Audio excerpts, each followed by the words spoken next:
Welcome back, everyone, to the SlabStox Live YouTube show here on Monday at 6 p.m. Eastern Time. Every Monday, we're live. Sorry that we're 5 minutes late. We're having some technical difficulties with the screen share of the presentation that we have each week for you. But, Nate, I'm really excited to be here. I think that you are too. Yeah, I am. I can't see anybody or anything, just the screen that I'm sharing with the SlabStox thing. So if you have comments for me, I won't see them. If Aaron's doing goofy things, I won't see it. So this should go well. If you all have a comment directed towards Nate, you can say Nate, and then whatever you have to say, and I'll try to repeat it back for him so he can hear it. We did have to get him to screen share because I had some glitches with the new computer and screen sharing, but let's get right into it. How about that? You guys can see that now on the screen. Welcome, everyone. Matt, Tom, GT Black in the house. I know that you're here every single week, so we really appreciate that. So, yes, this is this week's live stream. We are talking about a lot of different things, a couple different questions, and we'll be fielding some live questions. So, Nate, go ahead and scroll on down. This week, I know we talked about it last week, but we launched SlabStox breaks. We had 2 break nights so far, one on Wednesday night, which was basketball, and it went amazing. It was so much fun. I streamed for 4 hours. It was crazy. Brent P was there, I know. Brent had some spots. And then we also keep scrolling down. We hit I hit some pretty crazy stuff. Rui Genesis, Zion alternate for the variation, his alternate jersey from Mosaic, Josh Silver from Chronicles, and then Nate broke the next, or on Saturday, he did some Bowman, and Nate hit a Bobby Witt Jr. Blue Mojo of 150, a Luis Robert refractor number out of 499 rookie, and a Kyle Lewis gold out of 50, along with a slew of other first Bowmans, including Jason Dominguez, and I hit some sweet soccer stuff. Jason Dominguez 3 times over. Yeah, lots of Jason Dominguez. So Yankees really cleaned up. It was a really fun first 2 break nights. And if we look at the next slide, we have already actually sold out of our NBA tip-off break tomorrow on Tuesday. It's starting at 1:30 Eastern Time here on YouTube Live, which is why Sam Dunk's video came out today, because tomorrow we'll be live on YouTube covering the different NBA cards via the YouTube stream. So it's already sold out, so sorry you can't get into that one. But be sure to come and join and talk NBA cards with us, cards in general, sports, NBA tip-off, all that stuff. SlabStox Sam will be in the house in the chat talking to you all. And then also, a way for you to get involved in the next breaks is at the end of the live stream, I will show on screen what is going on for the following week's breaks. And the Tuesday and Thursday of the following week, which is the 29th and the 31st, I will post the breaks live at the very end of the stream. And a way to stay up to date with that is through the Discord. So in the link in the description of this video, there's the Discord for SlabStox Sports Card Trading Discord, and there's a ton of people in there, over 1,000 now, that discuss different things about sports cards all the time in the different channels for each sport. And also we post the break links directly to there as they go live. Really easy way to get your hands on them. And if we're looking here, I mentioned Sam Dunks for today. So Sam Dunk's video today was about applying statistics to your basketball card investments. This was one of the best videos I think I've seen him put out. There was so much knowledge and there's so much insight, so much you guys can apply right now before the NBA season begins tomorrow and throughout the NBA season. I think you guys will really enjoy that video. Be sure after this YouTube live, if you guys are free tonight or tomorrow morning, to hop on and watch that video. It's a really big time, and also Sam pokes fun at Nate about 5 times in the video. So I assume that's about good stuff about our boy Devontae Graham. You might want to watch the video, or don't watch the video so you're not disappointed. Hey, you know what? I know he shot like 39% last year from the field, but it doesn't bother me. Does not bother me. That's 20 points a game right there from Devontae Graham on like 7 threes a game. So who cares? There you go. So if you are wondering how you guys can submit a question for next week's YouTube Live, right now we're about to go through a bunch of questions. If you're wondering how to submit a question for next week's YouTube Live, hop into the caption of this video and click on the Google form, and you guys can submit a question for next week's video, and we'll be sure to get it in there for you.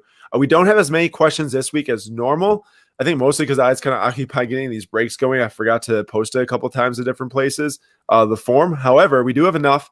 And then we also have you all in the live chat to keep us talking and keep us getting questions in during the live stream as well. So I appreciate all you joining. Card Hour, what's up? GT, what's up? Tom, GT says, don't watch the video, Nate. I see that. I pulled it up on my phone. And yeah, GT, I'm definitely not going to watch the video because there could be some fighting words between me and Sam if you insult my boy, Devontae Graham. That's all I got to say about that. Card Hour says, guys, hit that like button. It takes 2 seconds. And yeah, it really helps us out if you hit that like button and subscribes. It gets more viewers to our channel and to talk about basketball cards and soccer cards and football cards and baseball cards, all the different sports cards, and even some trading cards. That's a really great time here on Monday nights. So I really appreciate all of you guys joining Vintage Baseball Card Packs. Good evening. Now that's around 5:11. Let's hop into this show and let's get going with the questions. For the first question, it's, will Optic football hold value being released too late? Is the smaller set going to help? So I cannot speak on the amount of cards in the set. I don't know if they released a checklist yet. I know for Prism football, it was a 100 card rookie checklist, which in my book is far too big. There is way too many rookies in that Prism product. I actually think that Mosaic football, I was waiting for a long time for Prism football to come out to actually analyze Mosaic football. And once I saw Prism football come out with a 100 card checklist, I cannot actually say how many cards are in Mosaic for rookies, but I'd venture to guess it's smaller for 2 reasons. One is that they did not have actually, the players playing in either training camp attire or in-game attire. I know that the Prism cards were airbrushed as well, but for Mosaic, I don't think that they really included that many rookies that were like either in college jersey or not actually, big-time rookies. It seems like in Mosaic that the rookie checklist was smaller. If someone in this chat wants to correct me, and tell me, or at least enlighten me on how many rookies are in the Mosaic checklist. I should have went and looked before, but I would venture to guess it's not 100 rookie cards. In Optic, I'm going to assume it's not 100 also. So that means that your hit rate's better to get good rookies. And also with Optic, it came out after Prism. Mosaic came out before Prism. Normally, I want to say that, like in basketball, it goes Prism, then Optic, then Select, and then Mosaic.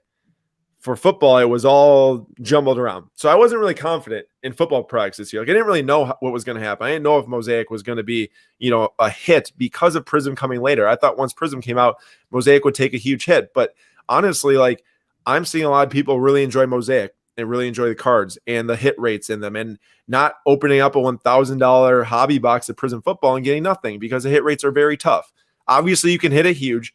You can get Herbert-based rookies. You can get Herbert Silvers, a number autographs. Same goes for Burrow and Tua and Jalen Hurts. But Mosaic, I hear, is a better hit rate, especially with most likely a shrunken checklist. And then for Optic, I have on the screen there the 2019 Optic football hobby box value, and that's $450 was the last one to sell. I'd assume that Optic hobby from this year is going to release way higher than 2019. Nothing against Kyler or DK Metcalf or any of those players out there, but to me, 2020 football seems far more loaded than 2019. Nate, I know that you and I aren't necessarily like huge football guys in terms of like analyzing the checklist and the investments and the cards and everything, but just like first initial reaction is that 2020 Optic is going to be a far better set than 2019 Optic when you have guys like Daniel Jones who are struggling and who else other than Kyler?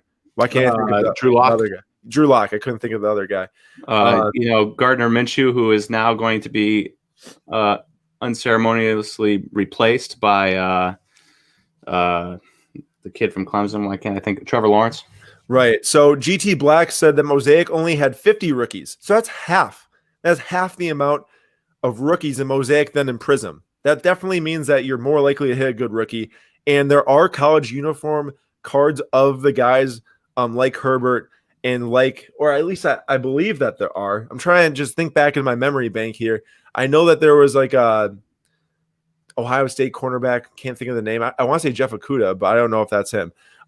There was a variation of him and Jonathan Taylor, I believe, as well. Those are variations and not part of the 50 card checklist because I believe they're variations of the 50 card rookie checklist. So that to me just makes a lot more sense. Tony, top 10 Tony in the house. What's up? Hey-o. And then also we got some other guys joining in, but I don't know if it's going to be valued higher or lower.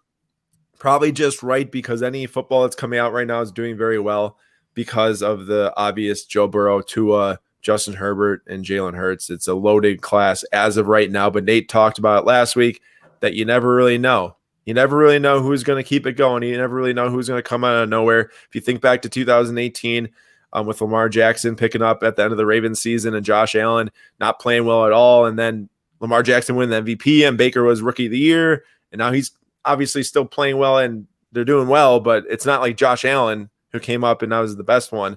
and Sam Darnold obviously on the terrible Jets. But Yeah, they won yesterday. they did win yesterday. Got their first win of the season. Congrats, Lou.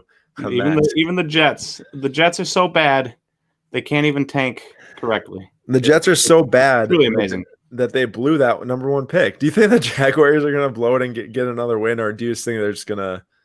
Well, the Jaguars have been oddly competitive for a bad team. So well, they almost beat the Packers and they almost beat the Vikings, I think. Yeah, I believe. So it's like the Panthers are 4-9, and yet they've lost or 4-10 now, but they've lost 8 of their 10 games by 1 score or less, or just 1 score. You can't lose by less than 1 score. Yeah. All right. Do you have any thoughts on that? I talked for a long time, but I don't know if you have any thoughts on that. My only thought is that $450 for this box is absurd. What was the prices? We don't have prices for the other boxes. I mean, there's some pre-order prices. There's pre-order prices probably out there in 2020, but I'm just going off my instincts that 2020 is probably going to be like $750, $800. A Prism is $1,000. I just think those prices are absurd for going for just, you're aiming for 3 dudes and maybe a 4th if you're talking Jordan Love, but you're aiming for 3 quarterbacks. Wait, you're talking for 2020? No, you're aiming for 5 with Jordan Love. Jalen Hurts. You're forgetting Jalen Hurts. Oh, yeah. My bad. So you're aiming for 5 quarterbacks, but you have 100 different guys you can get. So that's in Prism. In Prism, there's 100 different guys you can get. Oh, I'm having a bad time paying attention here.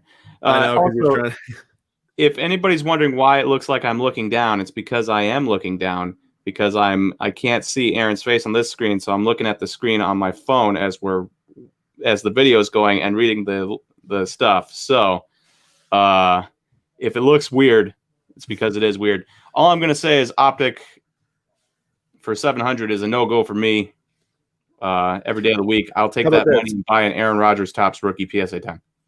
That's a good call right there. What if you're investing in it sealed and you're talking about wait a second before you answer. Optic for 700, Mosaic for 700, or Prism for 950, probably 1,000 right now. None of them. What if you had to choose one? If I had to choose,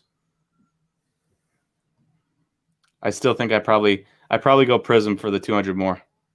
Yeah, I think that I don't know. It's interesting because it's a better brand, but harder to hit, and that's how it goes a lot of times with that too, because it's their main set. Just like in Topps flagship, they're going to include way more rookies than they are in a smaller product that's more expensive and everything.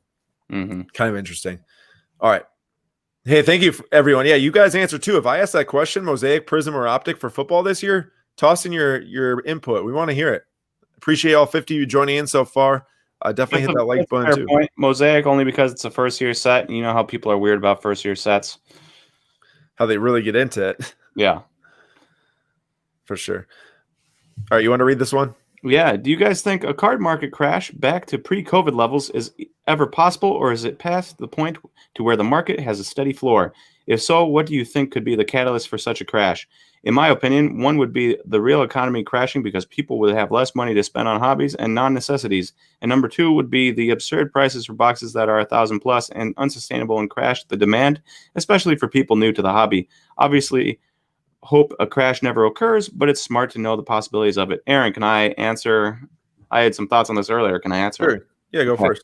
Number 1, a lot of people are doom and gloom constantly, and I don't feel like a lot of people are enjoying what we're going through right now. They're just, and I understand it's probably smart to look forward towards the future, but they're just doom and glooming the future instead of enjoying the moment we're in right now. Number 1. Number 2, the absurd prices for boxes thinking that people will be out.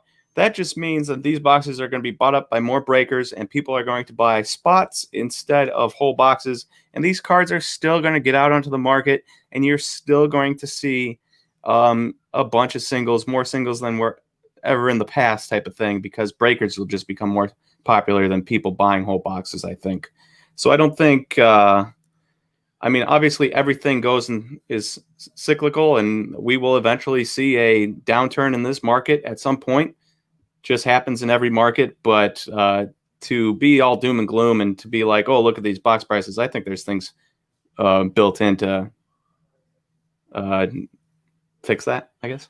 Yeah, I think the same. And to point number one about the overall economy crashing and stuff, I mean, if there's anything in my mind, like whenever I talk about how the market's going, how it's going in the future, where it's heading towards, a lot of that is like ignoring outside factors. Like if all things were constant with the economy, we would definitely see this market keep on roaring. I mean, to think about the amount of people involved right now compared to a year ago was ridiculous. And to the amount of people that are enjoying it right now to a year ago is insane. And that's not going anywhere anytime soon.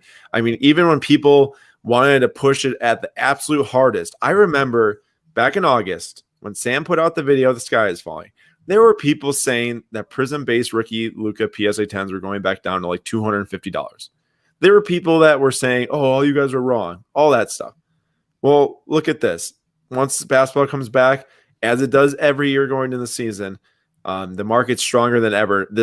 I'd say the past 3 weeks has been the strongest the market's been ever. I can say it with great confidence. And obviously, we're doing our part to be out there in the market and helping getting others involved and growing as much as we can. There's so many other people out there like us now, which is why the market keeps on expanding. I mean, just think about every new person that comes in here with a voice and talks and shares and all that stuff. It's just another person that they can reach to get involved in the hobby. And that's really what happens. The more people involved, the further it goes. And the more developed it becomes too. Every day, every week, every month of the year, the market's becoming more developed. New things are coming out. More people involved in different ways of the hobby. All this different stuff. I will say this: the market is as accessible as ever, other than retail packs for kids, which is a huge problem. We've talked about it a lot. I don't want to spend too much time on it because I drilled about once a week on SlabStox. But my point is as someone who wants to buy and sell cards, collect them, trade them, sell them, as they're watching basketball games, it's never been easier than right now. And that's not changing. And it's just going to get better. And it's just going to get more advanced. And there's just going to be more ways to do it. I mean, you can literally buy parts of cards. You can buy whole cards. You can get breaks. You can rip packs yourself. You can invest in eBay. You can go to shows. You can literally do so many different things. And that's why I think that it's just so important. So many people out there in the media and social media are talking about it. I mean, like Nate said, this is not me sitting here and saying it's just going to go up forever, because that doesn't happen. We even saw it go down hard during August. We saw basketball prices drop like 40 to 50%. Congrats to you that were confident like us and stayed in it and talked about it and bought it and all that stuff. Congrats.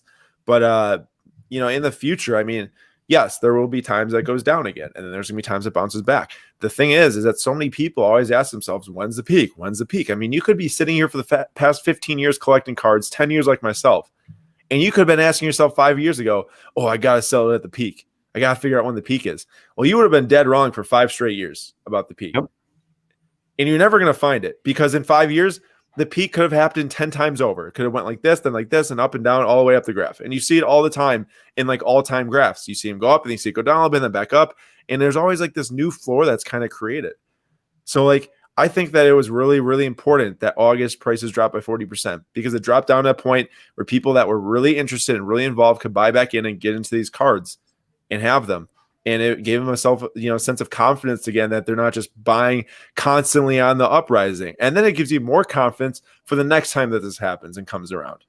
If this happens with football this offseason, people are probably going to have confidence because of what happened this past year. Yep.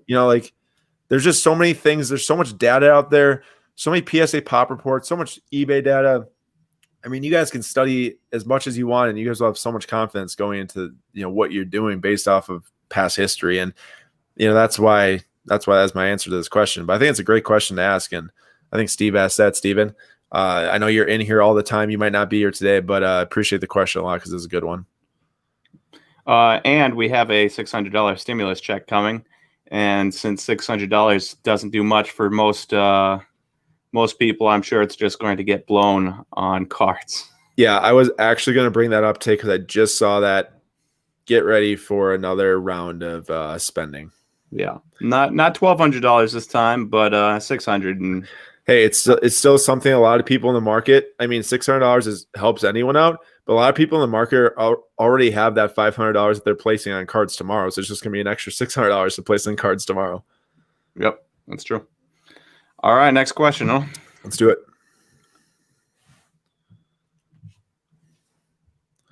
Did it scroll? Yeah, I was just getting to the question on my screen here. Okay. I've seen a seller on eBay selling replica Tiger Stripes of Zion, Luca, LeBron. How should we feel about that? So on the screen here, this is from Tony. Thank you. On the left side, you see the real Tiger Stripe from Prism Choice of Zion. And these things are huge cards. Personally, I've never been like a huge fan of Tiger Stripe. I liked him a lot, just like as a card that goes up in value with everything else, because that's generally what happens of these good cards. But not like a massive fan, because it's really hard when you don't know the print run to actually like love a card. Although I will say I love Mosaic Genesis, partly because I hit that Rui and now I feel kind of partial to them, but they do look really good. I'm not so sure on like the animal print. Like I do like zebras though for select. I just not sold on the tiger yet. But obviously they're huge cards. I mean, Zion is like 8 to 10K for a real tiger stripe. Now the issue is that you got people on that right side creating these reprints and replicas, and then they stick them in front of a National Treasures box. So the way that this one was known to be a reprint was that in the title it said RP. So it wasn't even really that discreet. It didn't say reprint. It didn't say facsimile or any of that stuff. RP, and someone new into the hobby sees this and they go, oh my gosh, Zion Williamson, Tiger Stripe, $1,000. I can't lose, and buys it. They get the fake thing. Do they even know it's fake? Like, who knows how good these things are? They might not even know it's fake. They might go to a show. It's fake by the amount of stripes on the side. That's for sure. Well, okay. Yes. But let me say this, Nate. If you aren't someone that looks up what the other one looks like, if you're just new, correct. You might not even know it's real or fake. And then you go to a show and then you try to sell it at a show. Next thing you know, you got like 20 people accusing you of selling fake cards. Yep. So like this isn't even as much of an issue as like, oh, this is a ripoff, as like this could seriously like affect. This reminds me of the Patrick Mahomes cracked ice reprint from Contenders that they have that shows up number 20 of 25 or 21 of 25 that they decided to reprint that one. Yeah. And it shows up all the time on eBay. And every single time, every day that there's a bunch of them, guaranteed one of them, somebody is like, oh, it's a Patrick Mahomes Contenders cracked ice auto, and they don't look at the RP and they spend $160 on it, $200 on it. I should have said, so that T206 guy, thanks for his comment. I said reprint because that's what they're listing them as. They aren't technically reprints, because reprints are like for Pokemon, Pokemon produces another set of, Hidden Fates. And now that's, the reprints out there of Hidden Fates. Or Topps makes the 2020 tribute Mike Trout 2011 update reprint rookie that's in Topps 2020. That's a reprint. It's the company that's putting them out there. Like T206 guy says, these are straight counterfeits. This is 1, illegal, and 2, fraudulent. So neither should be allowed. Fair point. We shouldn't be comparing them to reprints. But I just wanted to point out that new people get scammed all the time with reprints from actual companies, and now we've got illegitimate cards out there that new people are going to get scammed on. Yeah, not necessarily scammed by legit companies, but like unknowingly pays too much, more like that, Well, I feel like it's it's stupid. We'll put it that way. I will say this: I think it's dumb. I agree. I think it's like, why would you produce a 2011 Topps update Mike Trout reprint in 2020? The only thing that's different is the back, because next thing you know, that guy goes on eBay, takes a picture of it, lists it, doesn't show the back, gets $350 for the card, or more, obviously. But I think that, one print and one print only, the only differences should be like, I've seen some really cool insert sets that take off of the past years that are actually marked as like a certain, okay, I'll give an example. This year in 2020, what's up? Do you need me to show a comment? GT Black, I buy cards that aren't worth the time to counterfeit. Problem solved. That's a way to fix it. But for 2021 NBA hoops, they're not reprinting. They're making an insert based off of the 1990 hoop set. That, if you remember, it's the one that kind of looks like a semi oval, to where it's like David Robinson's rookie card. They're making a tribute set to that this year, and that looks really cool because they stamped it as like 90 to 91 tribute set, and because it's the 20th year anniversary for that. Sorry, 30th year anniversary for that. Crazy, but like those are cool. Not the ones that you can't tell. There's so many 2003 Topps LeBron reprints out there too. that it's a huge problem. I get so many people that DM me and say, hey, how do I know if it's real or not? Look on the back of the card and look at the year that has copyright in. For the fraudulent ones, I can't tell you though. It's just those are stupid. I'm more talking about the company printed reprints. All right, next question. We got you're good, Nate. Sorry. How should I approach 2 questions here from 2 different guys? Oh, go ahead. Same gist to it. Oh, Bazooka Tom and Jeff in an AFC East Champions jersey. Bazooka Tom. Shout out Bills for winning the AFC East. Yes. Hey, was it Bazooka Tom in your Bowman live stream? Mm-hmm. All right, awesome. Thanks, Bazooka Tom, for asking a question here too. How should I approach buying raw basketball cards on eBay, especially raw basketball rookie cards on eBay, especially from sellers that also sell graded cards? Should I avoid it? Ask certain questions. What am I looking for? In relation to that question, wait, read both of them because they're similar. Oh, okay, my bad. Since grading has become so popular and top of everyone's mind, are there any good raw cards on eBay anymore? Or does pretty much everyone put the raw cards they've already inspected determined not to be a 9 or 10? I used to think buying raw cards on eBay to maybe get lucky to grade was a decent strategy. Not so much anymore. Merry Christmas. Merry Christmas to you too, Jeff in the Bills jersey. So for raw cards, Nate and I have talked about it a couple of times here on the show. Welcome, Pete's Junk Treasure. I'm glad you were able to make it tonight. I am in the mindset that any card from about over a year ago of a top player or rookie that people would grade, it's just so tough to even think that you can buy it and grade it. And you're just risking money and time at that point. If you're buying a guy because you know, it's like you really know that he's going to be awesome, I would go like PSA 9, PSA 10. Just buy it. I mean, that's going to be the easiest thing that you can sell when it comes time to sell. If you're really trying to base your strategy off of buying non-graded, grading, and selling, you really got to be on top of new releases. That's how I'm thinking about it. You know, how many times are you going to go out there and buy a Trae Young Prism rookie? Is it going to be like a 7 or an 8 now? Maybe a 9 if you're lucky. And if you're like 1 in 100, you're hitting a 10 maybe. So I think that it's a tough predicament. GT says that there's a ton of people that don't grade cards. That is true. There actually are a lot of people that don't grade cards and don't want to spend time with it, money, more capital investment. But I still think that they've changed hands so many times at this point that your risk is running super high. And sure, you can ask sellers for more pictures and all that stuff. I don't know how much they would respond because I'm sure that maybe they get bothered by just so many questions. But like, hey, can you send me the corners close up, all that stuff? It's just like, oh, now you're actually fishing for 10s and 9s. But I don't know. It's a pretty raw buying and selling is a pretty big problem on eBay, especially with the return policy. But Nate, I don't know if you have anything else to add to that. I'm you know, you explained it perfectly fine. I'm of the frame of mind that if I'm talking baseball and Topps Update just came out, not that I would buy Topps Update because it's trash this year, so don't buy Topps Update, but this is just an example. If Topps Update came out and there was somebody good in it and I wanted to grade some cards, I'd maybe wait like a week or two, let the price go down a little bit, but then I'd be buying because people are just going to be putting these cards out to get them sold to get some of their investment back. I would be comfortable buying those, but once you get down the line, like I don't think I'd buy Bo Bichette from Top Series 1 from last year at this point anymore, because a lot of those cards will already have been picked through, even though it's not even a year yet. Yeah, there's some people coming in like Pete and Tech saying that they collect a lot, they break a lot, and don't really have the time and money to grade, or they just leave them and put them in boxes and binders. And yeah, I'm sure that there's a lot of good raw cards out there because of how many cards there are out there.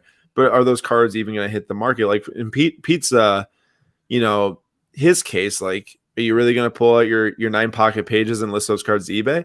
Especially if you're a collector, probably not. That's not wrong at all. Like, I really do appreciate that, and that you do collect and do binder your cards and everything. I'm not saying that's wrong. I'm just saying, like, in terms of like buyers out there, when you see like a lot of 2 Trae Young Prisms on eBay, there's a chance that just changed hands 3 times and 3 people didn't want to grade them. That's more what we're talking about. But also there can still be good raw cards. But the other thing is there might be the good raw cards out there for you to buy, and it can be worth it. It totally can be. Grading them and making that margin's huge. But I need you to understand that it's not likely, and that you don't want to be one of those people that run to eBay and return it because you have a PSA 8.5 or a 9, when really anything that's near mint or better really doesn't need to be disclosed on eBay. I'd say if it's an 8.5 or higher, that's as good as raw nowadays. I mean, that totally is as good as raw. PSA 9s are way better than raw, but in terms of even like a PSA 8 Jaren Jackson Jr. Silver I saw yesterday, like I literally think that PSA 8 JJJ Silver might be just a good buy right now because they're kind of undervalued, and I think the more 8s are hitting the market as we speak every single day because those are becoming like the new norm almost sometimes. Especially with how many people just want to grade everything under the sun and get that PSA label on it. You're going to see a lot more cards go through that aren't going to really hit those 10s and even 9s sometimes. All right, we moving on? And I'd just like to point out that Technical Rogue is saying mine are all sleeved and top loaded right after ripping live, and also some are one touch depending on have tons in boxes all around my breaking room. I think he's probably the exception to the rule, right? Than the rule. Yeah. Like, not many people will do what he does. So if you can occasionally find that seller that doesn't grade and hasn't sold a bunch of his cards yet, then sure, you're in good shape. But the likelihood you find that, it's limited on. See you, Matt. Thanks for stopping by. Also, Matt, really quick, I like this last thing that he said. He said, build a relationship with sellers. And I do agree with that. If you find people out there that you really like dealing with, and they're like Tech, and Tech doesn't grade his cards, but Tech does like selling to certain people that he knows and likes. Keep a relationship with them, keep buying all that stuff, because then you do have a really good feed for those cards, but it's all about networking. It's not about forcing. I'm not saying go out there and try to find a bunch of people and be like, hey, want to be buddies? I see you don't grade your cards, but and also don't go into it with that mindset too. Just network with people and figure out what people like and don't like and be nice to them and become friends with them. I mean, I've made so many connections out there in the industry. It's helped us more than I can even explain. Like, we work really hard and we do a lot, to try to get information out there, but there's a ton of connections that we have that would not have made certain things possible without them. And I can guarantee that. So I appreciate those people every day, especially for what they've done for us and helped us get, where we are now. Also, it should be pointed out that this is just for really good guys. If you really like a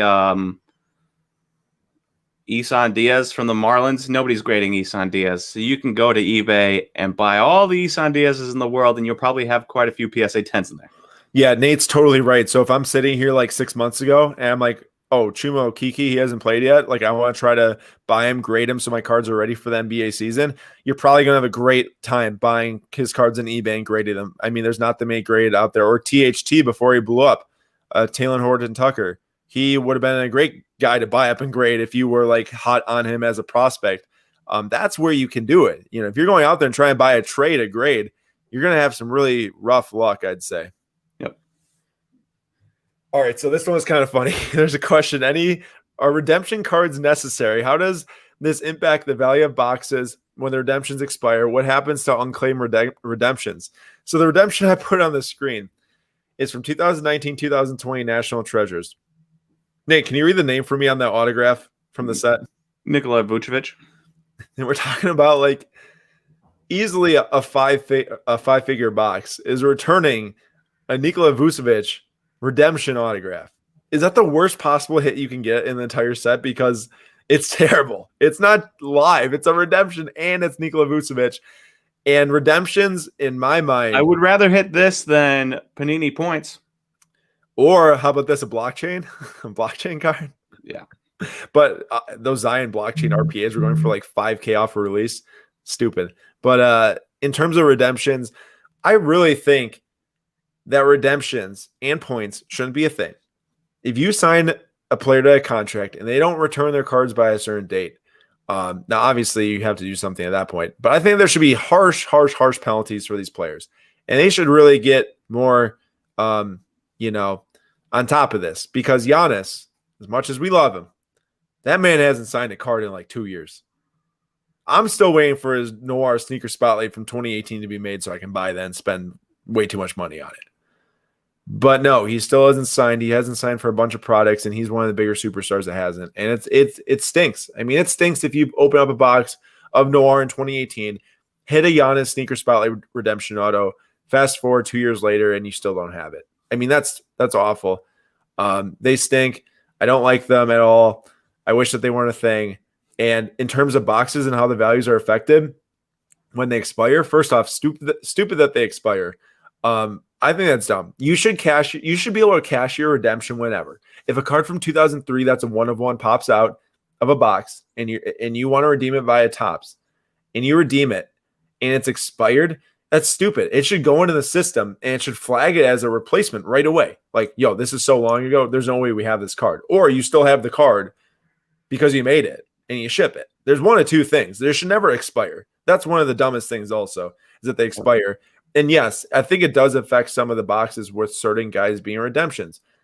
One of the boxes that would affect would be, I want to say it was 2019 Top Sapphire, was Tatis a redemption. I think in 2018, Acuna Topps Chrome autographs were redemptions, I think. Or Heritage. Heritage was huge because in Heritage high number, Acuna autographs and Gleyber Torres autographs were redemptions.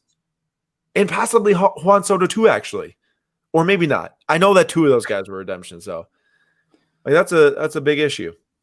Hey, Kickdown says redemptions are fine if we're talking 6-month turnaround. This 2-year crap is dumb. I can't believe I'm about to say this, but shout out Leaf.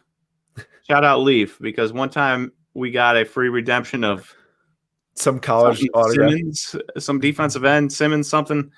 And we sent it in, and I'm pretty sure that card got mailed to us in like 2 weeks. Let's make it clear. We did not buy a Leaf card. We were given a Leaf. We were given a redemption. I'd never done a redemption, so I was like, yes, I'm going to send this in. And it literally came in like 2 weeks, maybe even less. It was incredible. Of course, it's a terrible product, and but still, hey, shout out Leaf. Hey, Tech says LOL because Leaf has nothing going on. They can just sit there and mail redemptions all day. All right, quick intermission here from David. David, hey guys, Merry Christmas. Merry Christmas to you too, David. Do you think PSA will ever do subgrading like Beckett? So many times a card is returned and you wonder why it got such a low grade. Thanks. Smiley face. I appreciate that smiley face. So with subgrades on cards, I really don't see the point I see the point if it's like AI grading and they have legit reason to put them there. Like you can literally say like that it got a 9.25 out of whatever because it analyzed it through the grading AI brain stuff and whatever, all that technology. But for subjective grading from actual people, and you see cards get cracked out that have 8.5 corners and resent in, they get 9.5 corners, or they have a 9.5 surface and now it has an 8.5 surface. That just completely destroys all subgrades for me. Like I don't even care anymore because of that fact alone. With PSA, I just think that there's no point for PSA to go to subgrades if they're thriving without them. They would just hurt themselves. I really think they open themselves up to more criticism, which while yes, it is maybe a little bit more transparent, I don't think it helps. It doesn't really help Beckett. Beckett's not like thriving. They're actually going down. They're going downhill. I'm not saying they're going all the way down, but even though I have made some really hot takes on that before. But I see no reason for PSA to ever add subgrades until something like AI grading. That makes sense. Or they have a cool QR code on the back to where you scan it and you actually see all the exact specs on the card. That would be really cool. That'd be something that I think that they should do in the future if they do implement AI grading, which under Nat Turner I think will happen at some point, not sooner rather than later, but whenever they can get to that. So that's my thoughts. I hope you enjoyed that answer. And if anyone has any thoughts on that too, throw them in the chat because I think that that's a cool discussion. One of which I do think that other people have differing opinions than me on. I'm not saying I'm right. I'm just saying that I think what I think for those reasons. Okay. Next question. You got that? Where do you see the card market going in the next year? Are people in the hobby for the long haul, or is this just a trend that will eventually decrease in interest? Your opinion on that? I think it's Ricky Polito. I think that's probably supposed to be an L. I think this question relates a lot to what we were talking about with that the COVID talk, pre-COVID and whatnot. Correct. I don't think it's a fad. There's no way. We see money coming in that's so big, that is in so many different places, in so many different investment firms, in so many different fractional share companies. This is serious money I'm talking about. This is not like your average. You have like billion-dollar funds getting involved. Yeah, there's too much big money for them to let it go downhill. And I'm not necessarily saying like that there won't be peaks and valleys like we talked about, but in terms of like actual interest, it cannot in the next year and will not. And that's obviously just my opinion. I just think it's going to keep on growing. More accessible ways for people to get involved. We're really trying to do that for a lot of people at the lower entry point too. Yes, we're going to offer, especially in our breaks, some higher dollar, really cool breaks, really historical breaks. But we're also keeping in mind that that's not the only thing. We want to offer those budget less than $10 breaks for people to get involved who can't otherwise. You hop onto other breakers and you might not be able to get a spot for less than $75, but we want to offer as much as possible, between the ranges of $10 and $40. It's really important to me. It's really important to our brand and our mission and what we're doing here.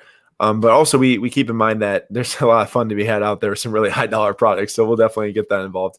And also, which I placed some orders for some sweet products I think you all are going to really like. But I don't see it. I don't see interest fading. It's not a fad. If it's a fad, it's like a couple of people come in and pump it up a ton and then fade away. It's not what has happened. Even when Gary has kind of went into the back spotlight, it's mostly because of his other things in life, external ventures that aren't even related to cards dominating his time. Just came on, posted something on Instagram yesterday with some sweet cards he has and stuff. Like, those people who are silent, then really into it, then silent again. Some of them maybe are wishy-washy with it, but there's a lot of people out there that are not. And we're one of them. I mean, if there's ever a downturn, which we kind of saw in August, I mean, we powered through and put up as much content as we did when it was hot. When COVID hit in March, basketball got suspended, the NBA, we were still pushing as much as we could. It was now covering what's going down and where can you look once it starts to, tick back up. How do you invest when a floor gets hit?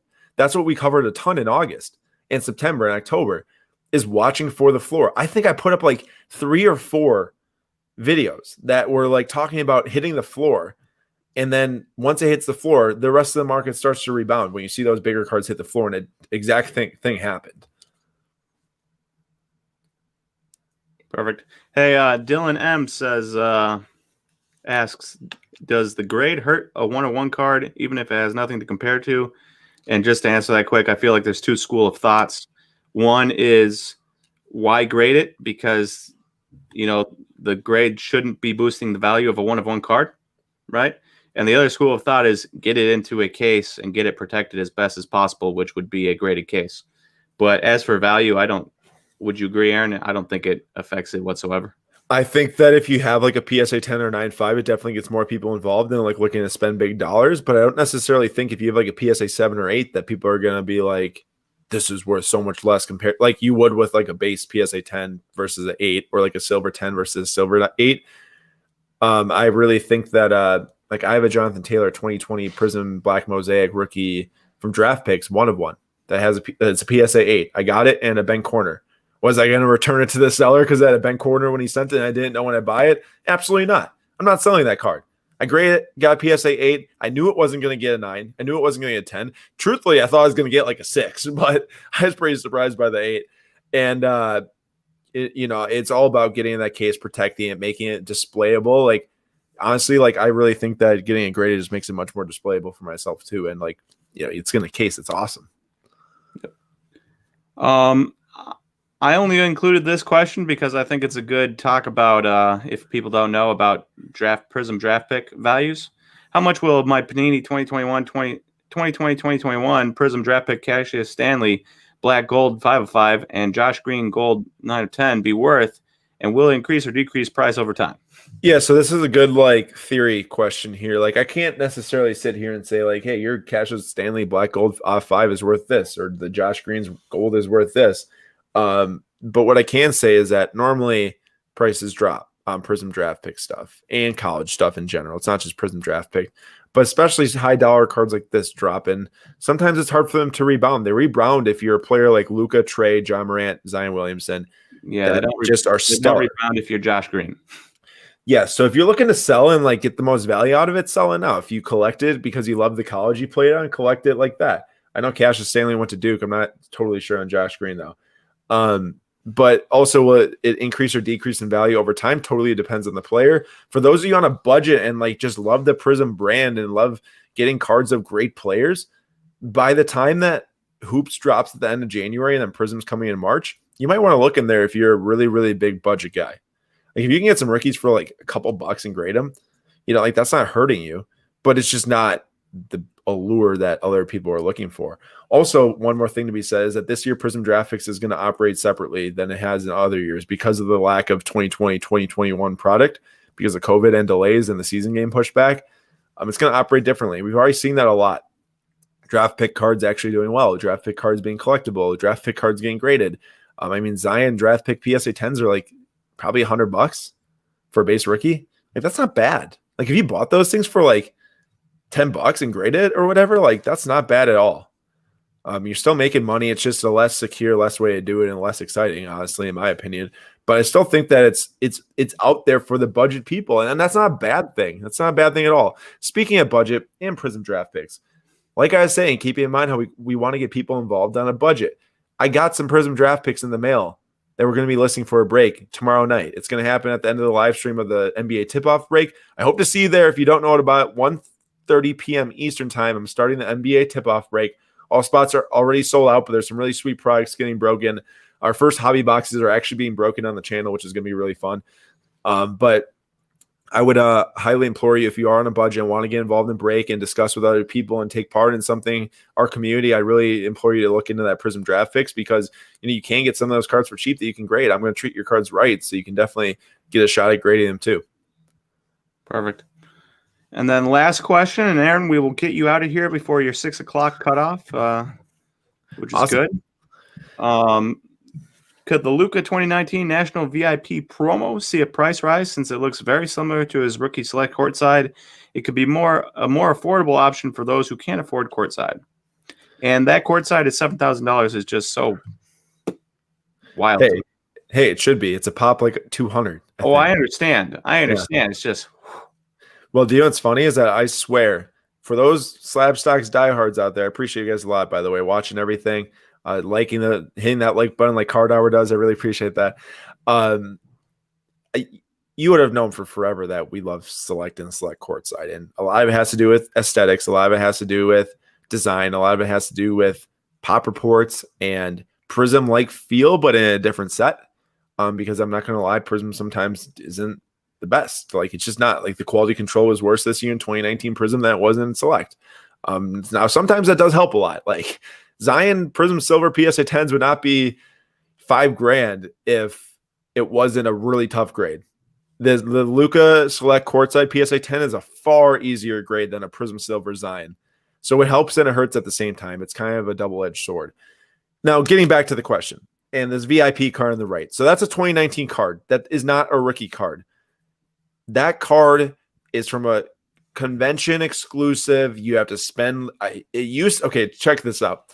You used to have to spend $30K directly in product through Panini live at the National to get access to these gold well, that actually might have been the VIP pass in general, but you have to spend a bunch of money. That's my point. A bunch of money in to get these gold packs from the National. I guarantee you that number goes way up this year. The dollar amount on that probably triples in value this year at the National versus last year. The amount of people at the National is going to like 10 times this year versus the last year. Maybe not that big because that's like 1 million people at that point. But we had 100,000. Yeah, it's like 100. It's like last year, Chicago, or 2 years ago, Chicago National.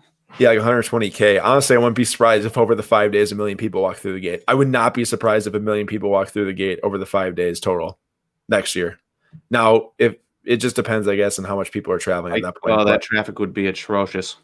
I know. We got to get there early. Cool. I mean, I know we're going to, but and also we have a booth there. For those of you that haven't followed this for a long time, National Chicago 2021 is going to be the biggest sports card show ever. I can guarantee it. We will have a booth there, booth number 695. We were booth number 695 2 years ago in Chicago, or a year and a half ago. And if you watched our SlabStox breaks and you see our SlabStox backdrop, that sign is actually from our booth at the National in Chicago. I'm actually planning on upgrading and getting some cool branding and break mats and stuff. But everyone in this chat needs to go, all 123 of you. I need to see you there. I need to meet you at the booth. I need Nate to mute his phone. My bad. just messing around with you. just fit well into what I was saying. Okay, I've rambled on for a long time. This national VIP card, it's a cool card. I think that there is a little bit of a market for it due to the fact that it has the courtside picture. And yes, people can hop in an affordable option. That's a numbered on 99 that sold for $600. Do I think it's going to go up in price right now because people are going to say, oh, that's the courtside picture and now I should go buy it? Maybe people do. Do I think it's smart? Not super smart because there's never really a market for national VIP cards. But I guess if there's going to be one for any card, it'd be this one, I'd say. And also, for those of you that do not know, I think the Opulence rookie patch autos of Luka have that same exact picture. And Opulence is one of the most underrated high-end sets, in my opinion. The cards are absolutely phenomenal looking. I have a Dante DiVincenzo rookie patch auto from the set. They're numbered on 79. They're more short print than the National Treasures and the Immaculate RPAs. They look incredible. They're signed on like gold foil. They're really, really cool. And it has the same picture as the Select. I should put it on the screen, but I know that Lamine James has one because that's what I saw. That's what made me think of it and see that. You wish Australia wasn't so far. One day I'll make it to a national event. PJ, please make it out there. I'd love for you and Global Sports Car Investor to come and meet us at the SlabStox booth number 695. It'd be awesome. And also, any of you that are in here and don't have plans yet for the Nationals, start looking into it because I guarantee you, and that's if you can and want to. I'm not saying you have to, but we'd love to see you. Start looking into it because you don't want to get too close and then hotels are way too expensive and there's way too many people booking up. Dude, there's probably going to be people having to commute very far for each day this year versus the last time. Yes. So make sure you get on it early. Nate, you got anything else? You want to talk about something with baseball really quick? Because there's not a single baseball question. There was nothing in baseball. No, but did you see Luke Kennard signed a 4-year, $64 million deal today? Dude, that's just what happens now. I mean, Kyle Kuzma got like a $40 million extension. Well, the thing with Luke Kennard is that the Clippers weren't going to be able to spend that money elsewhere, so you might as well sign your own guy. But it blew my mind. And then the other thing was Rudy Gobert signing his 5-year, $205 million deal. And there's so many people online that were like, why did we sign him? I wouldn't have signed him to that deal. That stinks, blah, blah, blah. I ask you, who are the Utah Jazz going to sign with that money that's as good as Rudy Gobert? Not a soul. No, not a single soul will sign in Utah for that type of money that's as good as Rudy Gobert. And that's why you see those guys get those huge extensions. And I'm not saying this is to the same degree because Rudy Gobert is definitely more of an altering presence on the court than Harrison Barnes. But when you see teams that need to make a play, they have to sign someone for that money. So they got to go after someone, This is kind of like what happens. Giannis demanding a trade to Utah. We're going to end on GT Black saying the dumbest thing of the day. Just kidding. I love you, GT. You come every week. All right. There we go. Card Hours from Belgium. He has Card Hour. I better see you there. Come with your soccer cards. I can't wait. That'll be a blast. Yep. Question. I lost a Zion NTA RPA of 99 in the mail if I can. If I find it on eBay or Facebook, what can I do? I don't know if that was a joke or if that was real, but I'm very sorry if that was real because post office better be doing something about that. What are they? 100 grand, 200 grand, 300 grand? Out of release, they're like 50 to 75. I'm not sure how much they are now because they don't surface anymore. Yeah, that makes sense. All right, well, we're just pulling up on the end here. So if you are listening and want to see myself breaking some cards tomorrow night live on SlabStox YouTube channel, we are breaking Optic. Oh, actually have it right here. We're doing some Mosaic hanger boxes, some Optic Contenders hobby, some Hoops Premium hobby, and then also we have another break of all Hoops Premium that I filled earlier in the week. So I hope to see you all there. Thank you so much for joining this live stream. I appreciate it like crazy. 1:30 p.m. Eastern time tomorrow is the break. I want to discuss sports cards with you guys. Nate will probably be there in the chat for some of it, I'm sure. Yep. Talking some basketball. SlabStox Sam will be there too.